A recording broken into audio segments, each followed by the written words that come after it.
రెడ్కి details చూస్తే AP రాజధాని ఏంటి? నిన్న మొన్నటి వరకు ఈ ప్రశ్నకు మన దగ్గర సమాధానం లేదు. దానికి కారణం గతంలో అధికారంలో ఉన్న వైసీపీ 3 రాజధానులను ప్రకటించి ఒక రాజధానిని కూడా నిర్మించలేదు. కానీ కూటమి ప్రభుత్వం అధికారంలోకి వచ్చిన తరువాత ఏపీ రాజధాని అమరావతి అని అంటున్నారు. మరి మళ్ళీ అధికారం చేతులు మారితే అసలు పరిస్థితి ఏంటి? రాజధానిగా అమరావతి ఉంటుందా, లేకపోతే మళ్ళీ 3 రాజధానులు అంటారా? ఇది ప్రతి ఒక్కరిలో మొదలవుతున్న ప్రశ్న. దీనికి శాశ్వత పరిష్కారంపై సీఎం దృష్టి సారించారు.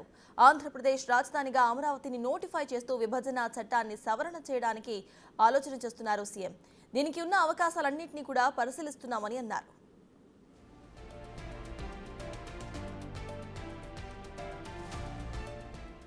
రాజధాని రైతులు, మహిళలతో నిన్న ప్రత్యేకంగా సమావేశమయ్యారు చంద్రబాబు. రాజధాని పనులు పునః ప్రారంభోత్సవ కార్యక్రమానికి రాజధాని రైతులంతా కూడా కుటుంబ సభ్యులతో రావాలని సీఎం ఆహ్వానించారు. ఆ టైంలో శాశ్వత రాజధానిగా అమరావతి ఉండేందుకు చట్టపరమైన చర్యలు తీసుకుంటామని తెలిపారు. ఈ విషయాన్ని ప్రధాని నరేంద్ర మోదీ దృష్టికి కూడా తీసుకువెళ్తానని రాజధాని రైతులకు ఆయన హామీ ఇచ్చారు. హైదరాబాద్ ఉమ్మడి రాజధానిగా ఉన్న సమయంలో ఇది సాధ్యం కాలేదని, ఇప్పుడు ఆ గడువు ముగిసింది కాబట్టి చట్ట సవరణ ద్వారా రాజధానికి రక్షణ కల్పిస్తామని సీఎం చెప్పిన మాట.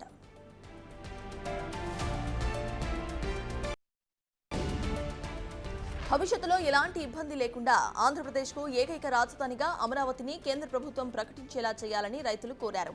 ఎన్డీఏలో టీడీపీ కీలక భాగస్వామిగా ఉన్నందున చంద్రబాబు చెబితే ప్రధాని మోదీ వింటారని రైతుల ఆశ. అయితే అది మన పరిధిలోని అంశం కాదని, మనం డిమాండ్ చేయకూడదని సీఎం వారికి చెప్పారు. ఈ సమస్యను సామరస్యంగా పరిష్కరించుకోవాలని అన్నారు.